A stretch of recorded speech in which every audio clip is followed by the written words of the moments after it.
Good evening, everyone. Welcome. Thank you for all being here. We'll go ahead and start the meeting with the Pledge of Allegiance. Point, oh, wait, hold point on. of clarification, Sorry, Dr. no, Sparks? I understand. Sorry. We're going to start. I remember. I always do this, don't I? I forget the public meeting. We get through it together, Dr. Sparks. Sorry. I know it's on the agenda, too. I even reminded myself today. So today we're going to go ahead and start with the annual budget meeting. Public hearing, yep. So we'll go ahead and open that up and start that at this time. Yes, sir. Thank you, President Sparks, members of the board. Again, it is the responsibility under Arizona statute prior to adopting a budget to present the budget in the form of a public hearing. And so for that purpose, I'd like to turn it over to my colleague, our CFO, Mrs. Lizette Huey. Lizette? Thank you, Dr. Valenzuela. Good evening, everyone. Thank you for allowing me to be here today. I have before you is the 2024 recommended adopted budget summary. And as you recall, at the last board meeting, we had the proposed budget. And just to clarify, just want to make sure that we are all on the same page, is that the adopted budget and the proposed budget, there's no changes. So that you'll see that in this summary. And I show you what the proposed looks like, and then I bring forward to you what the adopted recommendation would be like. So first, I'll start with our maintenance and operation. So for fiscal year 2024, the base revenue control limit, I have $41,139,540. And again, that's based off of flat enrollment and also the change to our continental students that we get to claim as current year funding for our continental 9th through 12th graders that come to our high schools. And then the next item is our transportation revenue control limit. That also remains the same at $2,588,013 for a total of revenue control limit of $43,727,553. Additionally, like I mentioned at the last meeting, our maintenance and operation budget allows for adjustments. And in this form is the override that was approved by our voters, thankfully, at 14% of our revenue control limit. So that amount is $885,525. Additionally, because the tuition has changed and there's no additional tuition for Continental, again, that change came for fiscal year 2024.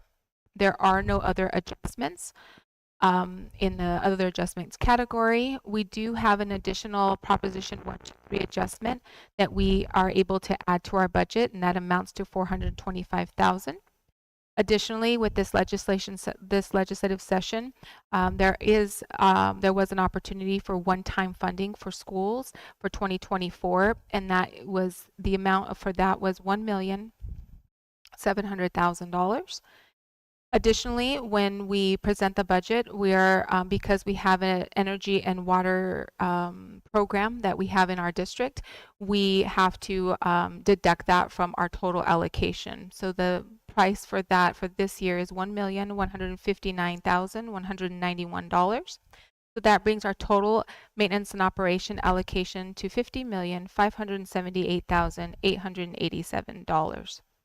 Additionally, we also get to add our estimated carry forward. And again, our current fiscal year 23 has closed, but because we still have to have bills that we have to pay, we have until August to pay those bills. And so not all the dust has settled, but my estimated carry forward is $10,904,203 for a total maintenance and operation, what we refer to as M&O budget limit of $61,483,090. Are there any questions on the maintenance and operation budget portion? Next, we'll go on to our district additional assistance, which we refer to as our DAA. And those are for items like capital items that we can utilize for our schools. And the DAA revenue limit calculation, again, this is based off of prior year ADM. So when you look at your maintenance and operation, that's current year, and then we project that amount.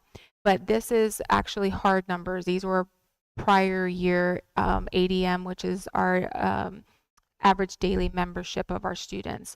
So that equates to $3,492,295. There is no additional tuition revenue. Again, thanks to the voters of our community, we are able to add $1 million of capital outlay override. And additionally, at the end, we're able to add any carry forward from prior year. And I'm estimating that at $855,447 for a grand total of district additional assistance of $5,347,742. I'm happy to answer any questions that you may have at this time. Thank you very much. You're Does welcome. anybody have any questions about the proposed budget?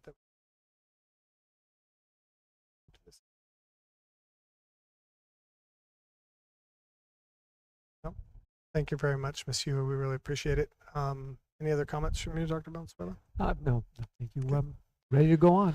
All right, we'll go ahead and close the public hearing, and we'll go ahead and start the regularly scheduled board meeting, and we'll go ahead and start with the Pledge of Allegiance. I pledge allegiance to the flag of the United States of America and to the republic for which it stands, one nation, under God, indivisible, with liberty and justice for all.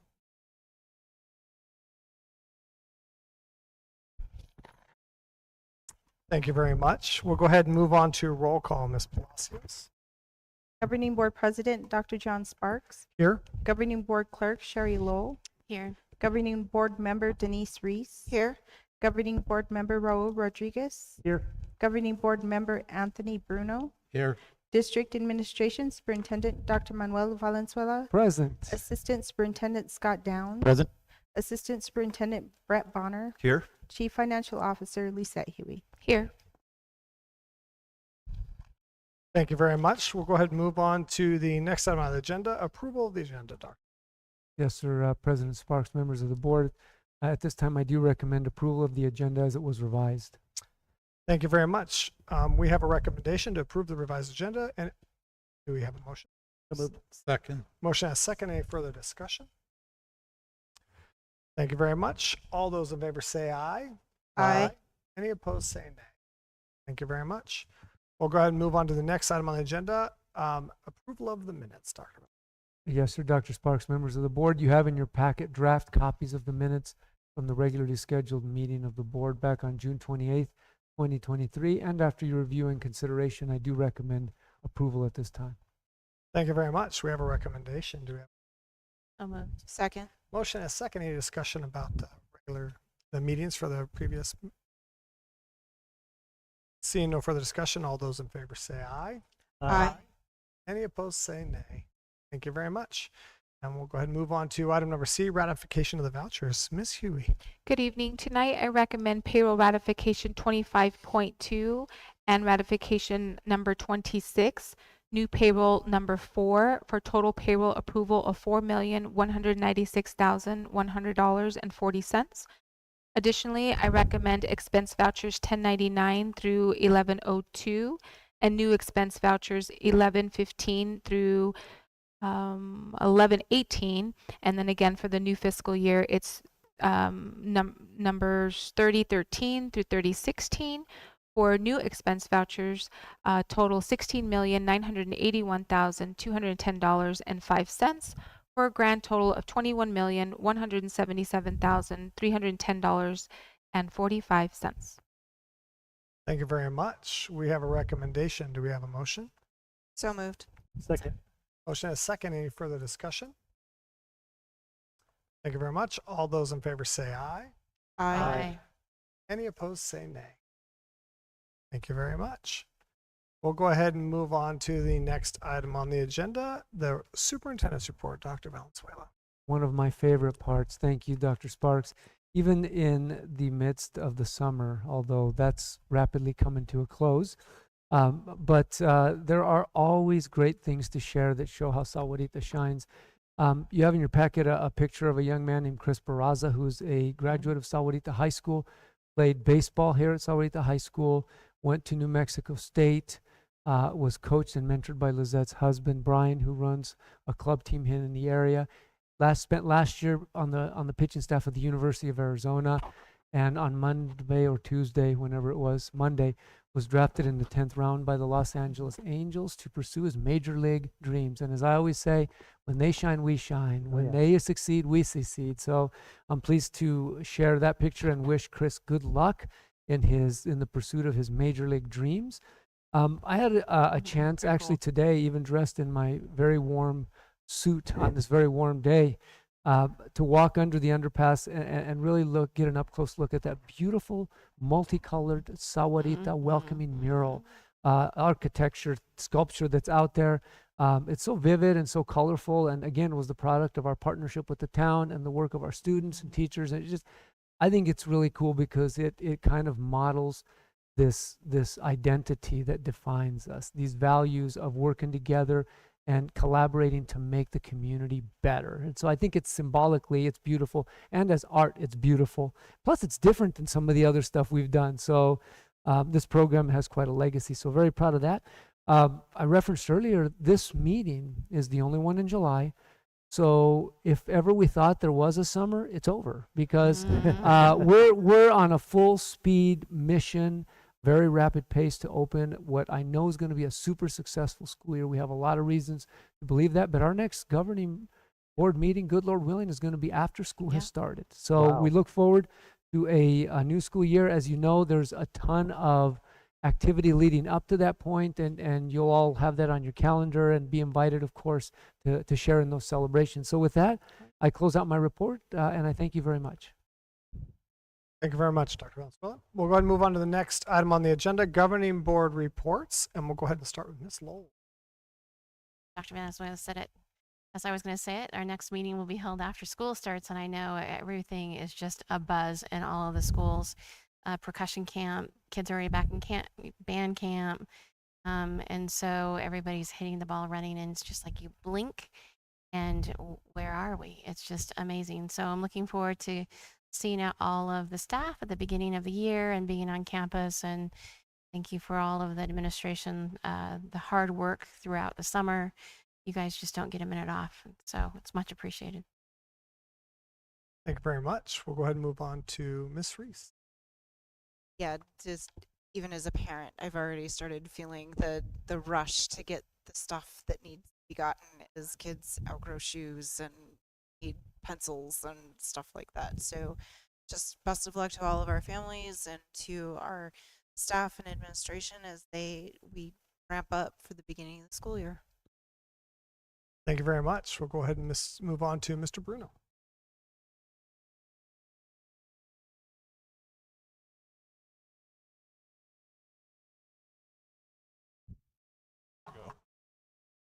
I just want to actually thank our staff. I've had an opportunity to walk around some of the campuses and see AC units being cleaned and filters being blown out, new playground equipment going in, restrooms being refitted, resurfaced, and other things happening to the facility, which I think is amazing. Just preparing for the students to come back and keep facilities in shape. So I think we need to thank everyone right down to the very bottom. I would also like to respond to our community as well. We have a lot of community organizations preparing back to school events to provide those books and those shoes and other items for students. I know a lot of planning is going into the first day of school community wide. And so I just would like to thank everyone who's involved in that. Thank you very much. We'll go ahead and move on to Mr. Rodriguez. Yeah, just kind of following along with what Sherry and Denise were saying. My daughter pulled out her school supply list. She's looking forward to it. She likes to spend money. So we'll go buy some nice backpacks and some pencils and stuff like that, and paper, notebooks, yeah. But we're looking forward to it. She's already excited about going back to school. So thank you. Thank you very much. I'll add as my kids are winding down from their summer jobs and winding up into band camp and it's getting ready to be back in school. I think always strikes me how hot I feel like it is in July. I think, God, it'll cool down. And then we start school, and I'm like, no, it's still really hot. And then it cools down in September. So, but I think this is an exciting time of year. There's always a lot going on, and I do agree. I've noticed, you can tell the staff is, pushing hard to dress it up, make sure everything's ready to go and looks good and prepared. And I'm just excited. I always get excited. So, it's the first day of school. Like, it's whether you've done it 10 times or 20 times or like Sherry, a lot of times. It's always fun.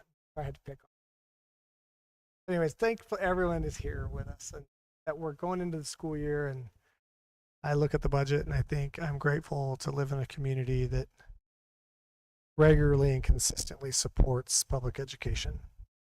As I look around the state, and we are blessed to have, a district additional assistance override, to have an M&O override, to have anytime we've gone to our community to build schools, to improve schools. And I'm just grateful to live in a community that sees the value of strong public education, and having 4 children benefited from that district directly, I think, and everybody on this board, frankly, without exception. And I'm just grateful for that. And I think a lot about that as we start school years, of all the services that we get to offer, the extracurricular activities, the extra in-school activities, the broadened scopes of, support of counselors, and, the broader array of services we get to provide because our community supports the district. And never forget that we are blessed to live in an area where that trust is given to us. So that's all I have to say as we start the next school year before the next meeting. So, thank you very much. We'll go ahead and move on to the next item on the agenda. Just double check. Ms. Lowell, any call to the public? We'll go ahead and move on to item number 8A, new business, the proposed adoption of 2024 budget. Yes, sir. Thank you, Dr. Sparks, and comments all of you very, very well and very sincerely stated, in my opinion. Just a few comments that are kind of reflective of what you said, and the fact that, the budget really is a reflection of our priorities. And I'm pleased to share with intentionality that our budget is sound. And I thank you for taking very seriously your oversight function, your duty as overseers of the public's trust and the public's dollars.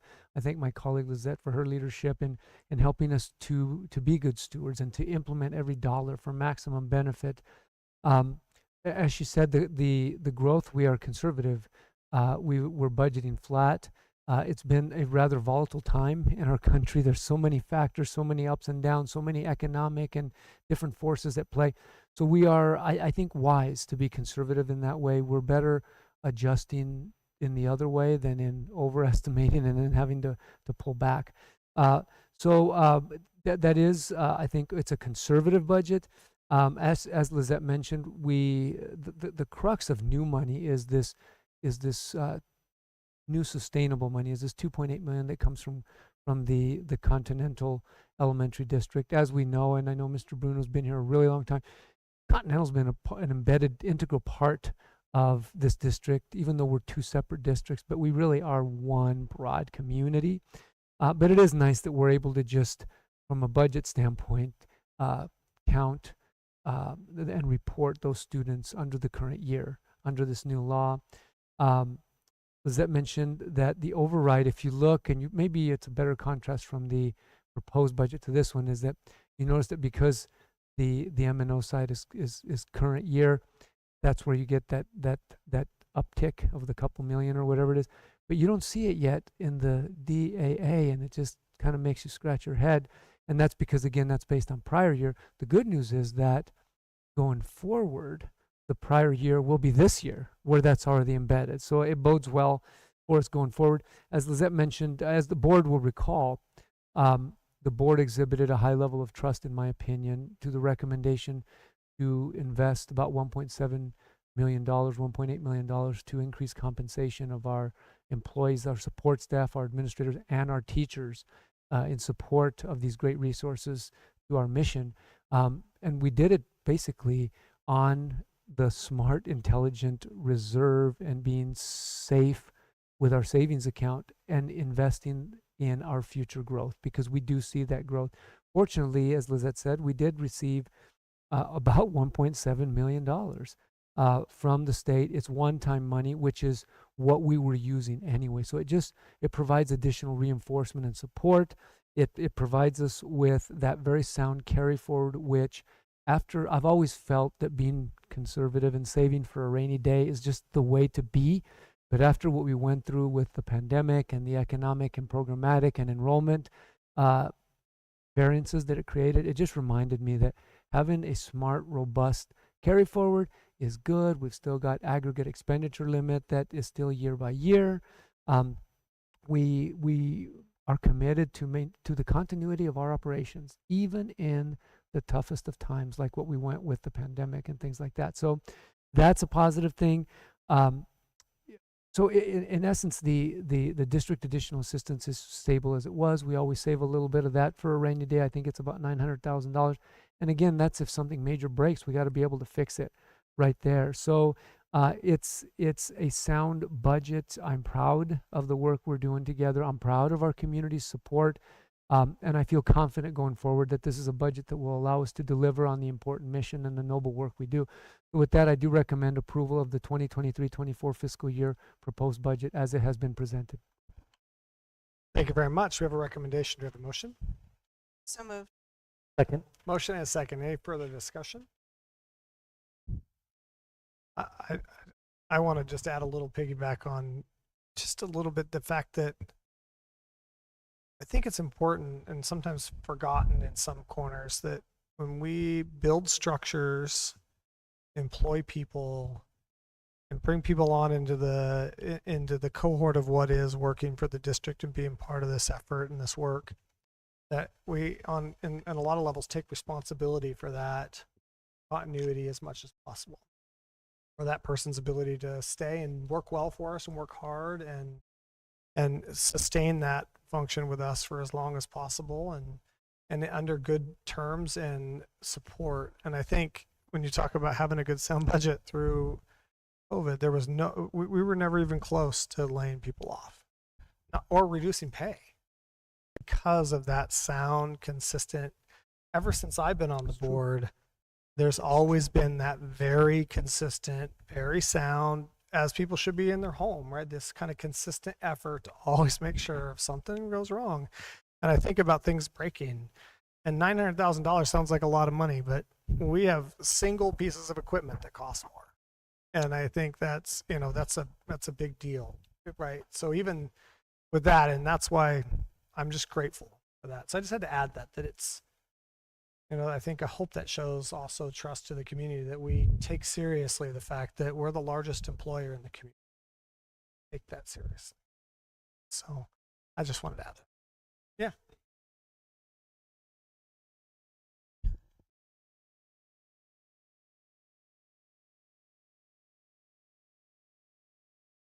Telling me I shouldn't talk. So I'd just like to say, over the last 25 years in my experience with the district, when I first came onto the board, we did not have financially sound management at that time. We had a yellow flu, meaning the bus drivers went on strike, and it was an all hands on deck to get kids to school. We saw 2 teacher rifts during that time trying to get the budget back in balance. And we had 2 bond elections turned back to us. And after about 7 years, the budget was finally balanced. And I greatly appreciate the fact that that kind of stress doesn't exist, not only for the community, the board, but also for the community and the students.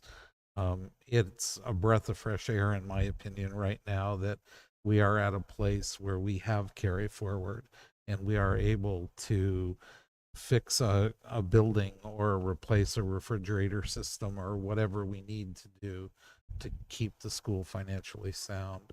And so I think it's impressive to everyone here, and I thank all of you for that. Thank you very much. Any other comments? Thank you very much. All those in favor say aye. Aye. Any opposed say nay. Thank you very much. And moves on the next budget. Yes, sir. Onward. Onward. So next item on the agenda is our regularly occurring online auction items. Dr. Valenzuela. Yes, sir. We're all very familiar with the ability of the board to designate items as fit for public auction for the capturing of residual value. And we have a list of items that, for any minds that want to know, seems to be heavy on tools that look like they've made their way through the facilities department and have done their useful duty. Things like tools, lathes, saws, things like that. So at this point, I would recommend the board's designation of those items as fit for public online auction. Thank you very much. We have a recommendation. Do we have a motion? Second. Motion as second. Any further discussion? Okay, seeing no further discussion, all those in favor say aye. Aye. Any opposed say nay. Thank you very much. We'll go on to the next item on the agenda, donation of old equipment to a 501c3. Dr. Valenzuela. Yes, sir. Thank you, Dr. Sparks, members of the board. We just talked about how one of the options of the board is to designate stuff for auction so you can capture whatever little money you might be able to get for something that's already been useful and exhausted its life. There's another thing you can do, and that is there are certain provisions in law for the donation of such items to worthy 501c3s that are then allowed to use those resources for a worthy, purposeful outcome. And in this case, the 501c3 is an organization that's very near and dear, and it supports the same mission that we are here to uphold, and that's the education of Sahuarita's young people. This specifically, I believe, is the Sahuarita Band Boosters, as the board and the public recalls from a few meetings ago when they came to unveil the new band uniforms that were just created and that they will be sporting for the first time in the marching season this fall. It left us with a number of these old band uniforms. And so what I understand the band boosters are doing with that is they're not just selling them to support the band program.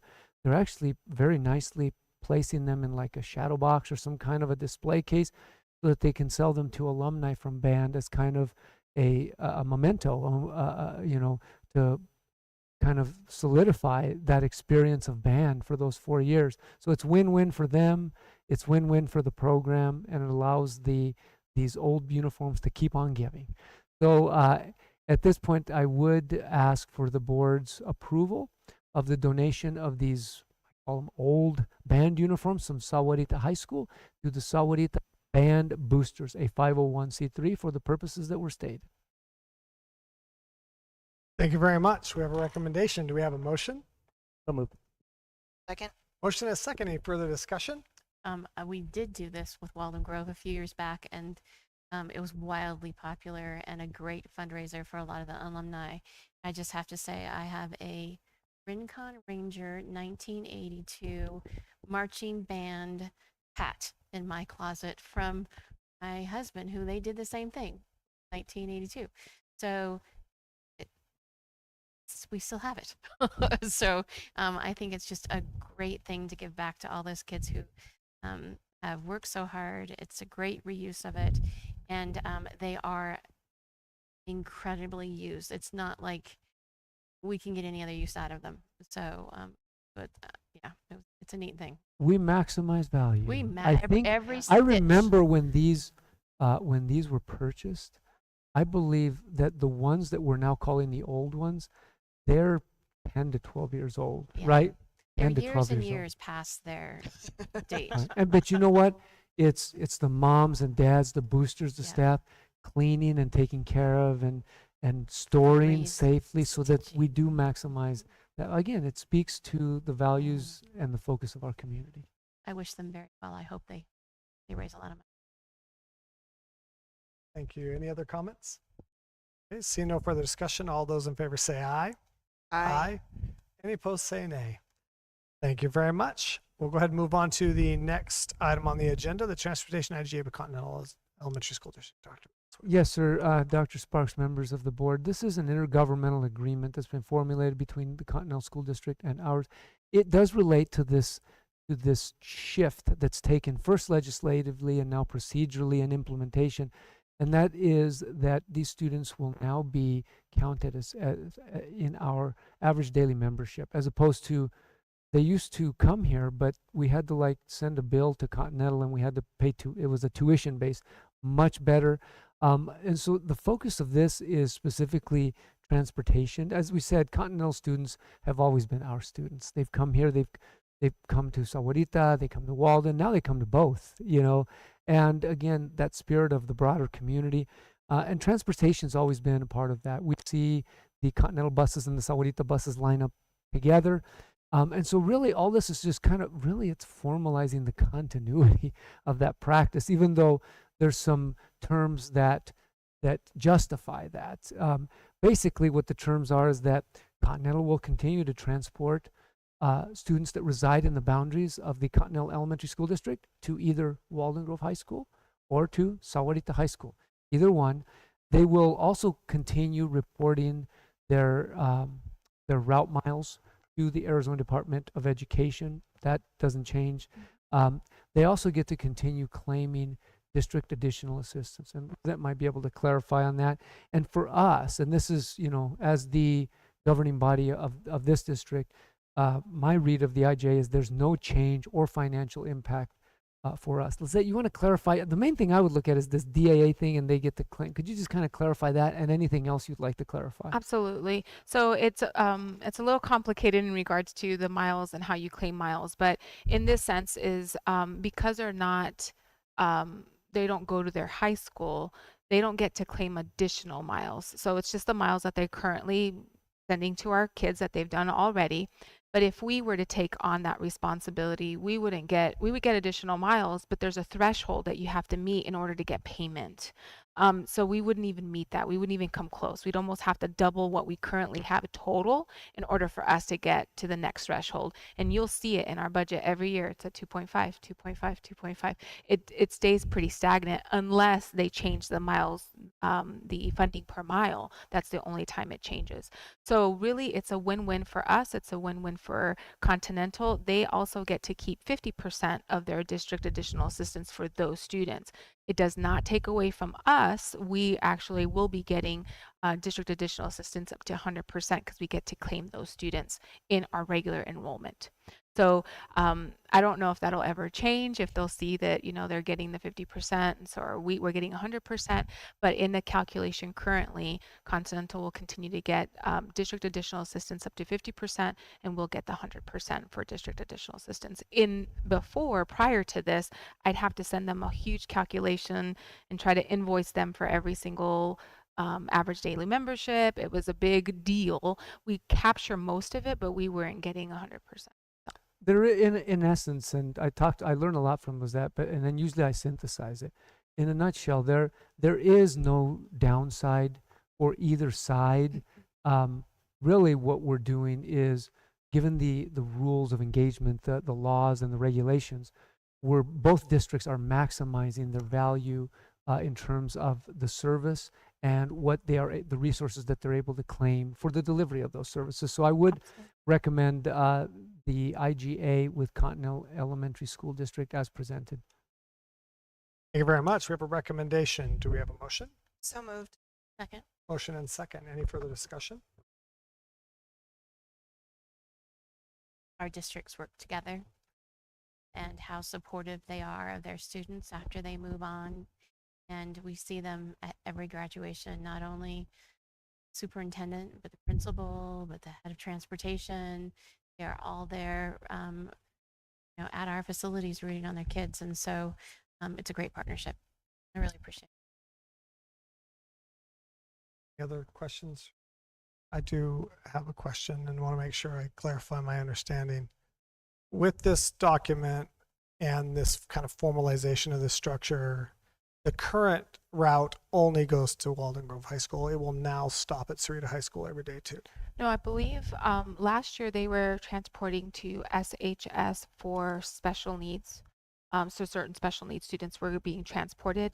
My understanding based off of the IGA is that they would transport to both. That's what I'm asking. It appears to be an additional value added To benefit us. in terms of the scope of service. And it does speak to something that this board has talked about repeatedly and that academically Brett has strived to lead and push is the opportunity and the offering of as much choice and flexibility in offerings and in schooling possible.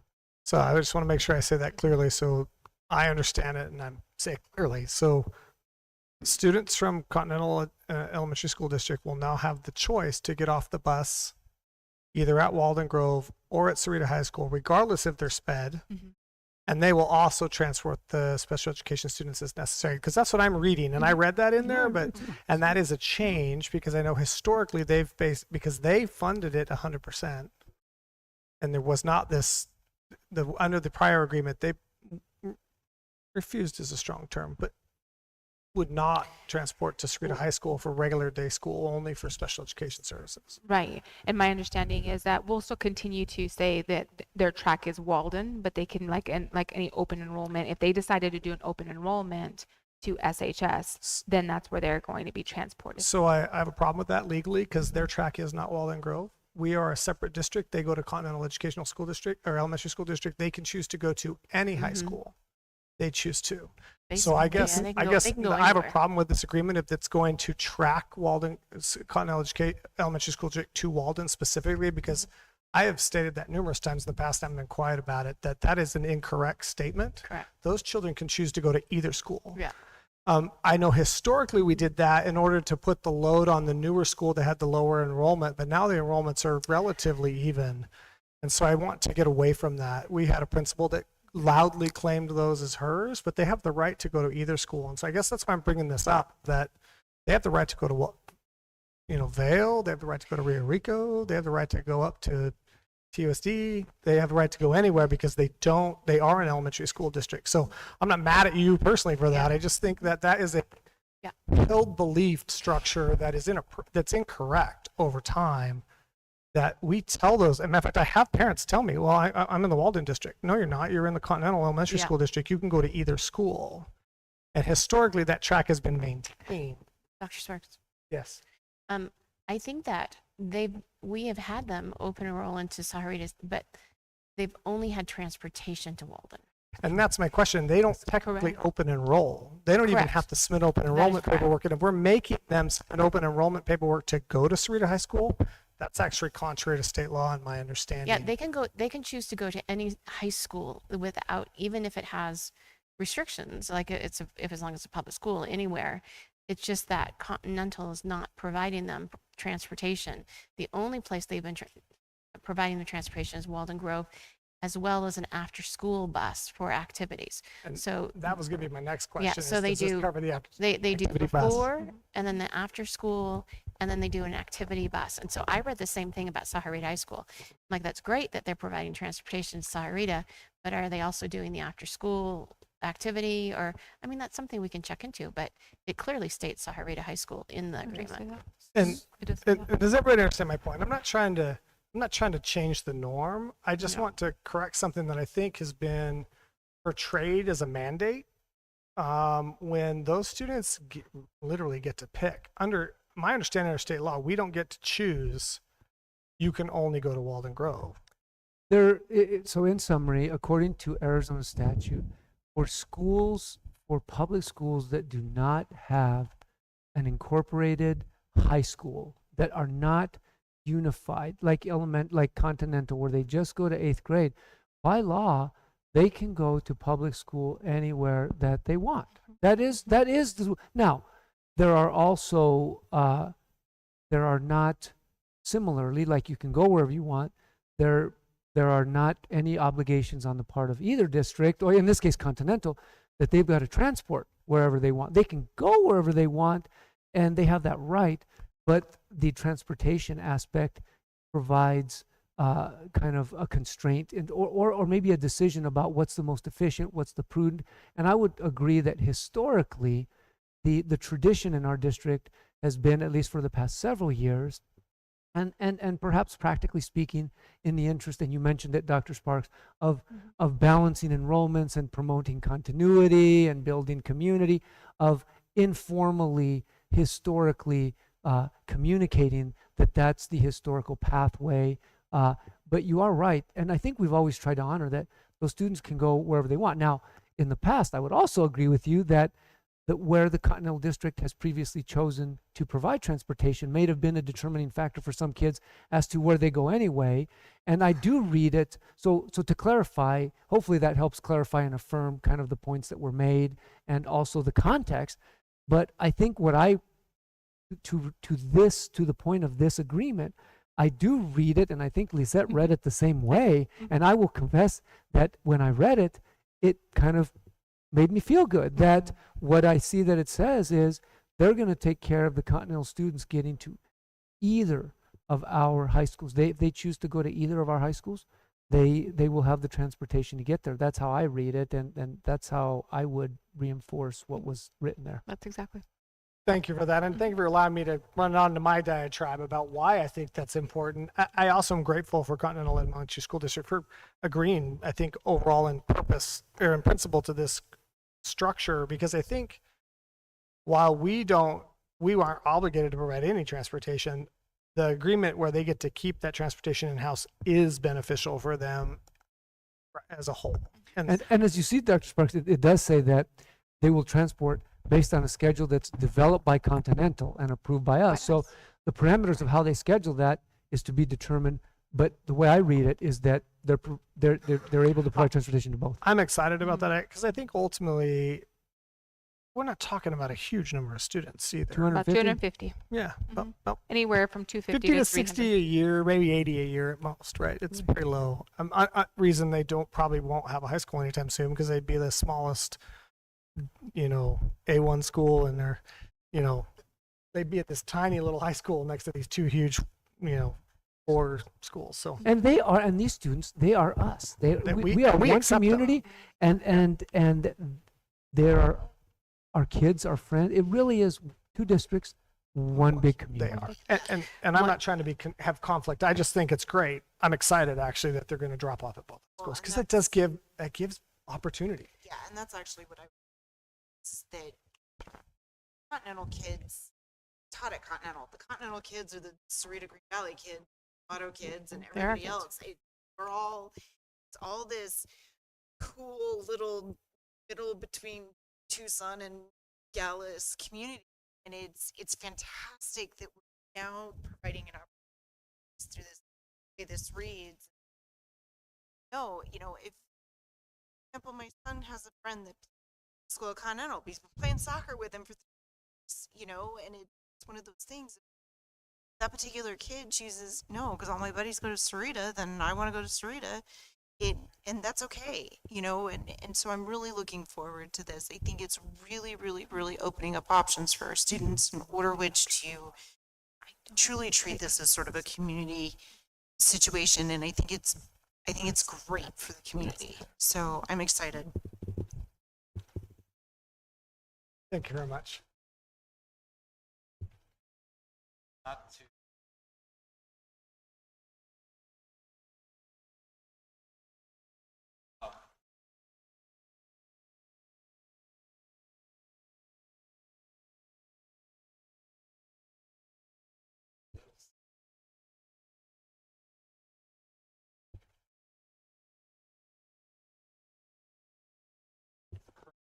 most of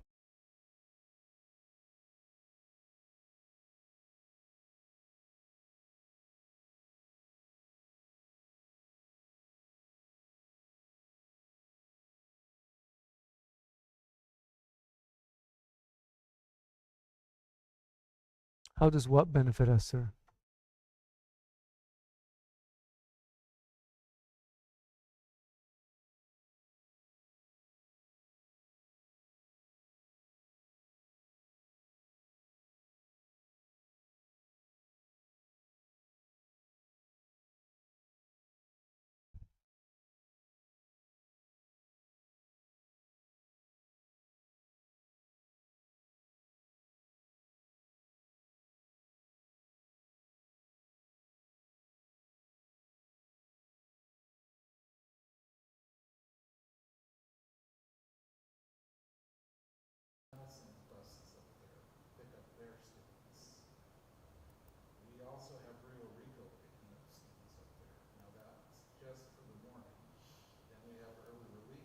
buses, we have the kindergarten buses that come up there, and that at the end of the day, we again recirculate all the buses.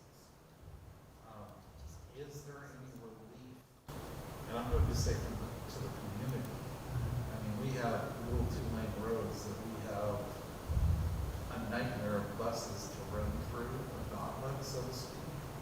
And if we're looking at some of this already, I think that's an issue that maybe we need to come together at the table and talk with Continental a little more. And we have, as a matter of fact, last year, there was an agreement with both school districts to pick up certain students. So if it was like one or two students, they change, right? Because sometimes, they grow out of the system. We get new people that come in. My understanding from Mike Fiesler was that there were a couple of them and our buses were already going that direction. And if they choose to come, some of them are Continental students though, so that's why they would go to Continental. But if they chose to go to Sahuarita High School or even to our elementary schools or middle schools, we would pick them up and bring them to school.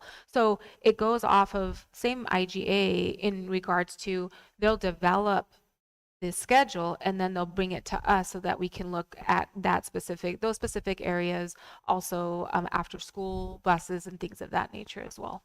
But every year they talk about it, and Mike Fiesler is in communication. We work really well together between both school districts on the business perspective and also on the transportation perspective. So they really do just, figure it out and see what's in the best interest of all those students in that area. Thank you very much. Yeah, we have a couple little slivers out there on the edges of both of our districts that are like. I think what I heard Tony say was that, and I've seen it, it's true that, and I would say to a degree with open enrollment students, or inter-district transfers, transportation is not usually part of open enrollment. But if there's space on a bus and there's proximity in the interest of safety and service, if they have space, and there are kids, we'll take them. And I think what Lizette said is that same kind of reciprocity with Continental, it exists informally given the small number. I think more so the point that maybe as a neighbor, as a resident over there that Tony was getting at is there possible you could give the residents relief by cutting down on the number of buses that are going through those little roads?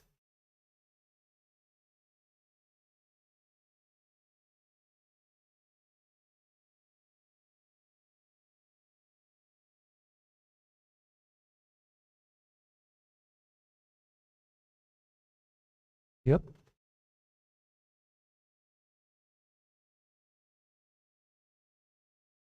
Yes, sir.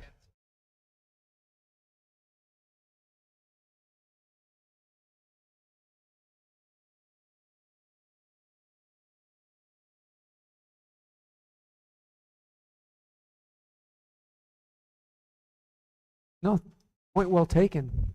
Point noted. Point will be looked into. Thank you. Thank you very much. Any other comments? Thank you for that discussion. Seeing no further discussion, all those in favor say aye. Aye. Any opposed, say nay. Thank you very much. We'll go ahead and move on to the next item on the agenda, which is consent agenda. Dr. Valenzuela. Thank you, Dr. Sparks. Members of the board, you have in your packet routine consent matters that may be considered in one motion. And at this point, I do recommend approval of the consent agenda in its entirety. Thank you very much. We have a recommendation. Do we have a motion? So moved. Second. Motion is second. Any further discussion? Seeing no further discussion, all those in favor say aye. Aye. Any opposed, say nay. Thank you very much. Any possible future agenda considerations? Seeing none of that, we'll establish the next meeting August 9th at this pod at 6 o'clock at the standard time. And if I could have a motion to adjourn. So moved. Second. Motion and second. Any further discussion? All those in favor say aye. Aye. Any opposed, say nay. Thank you very much. We appreciate everyone being here tonight.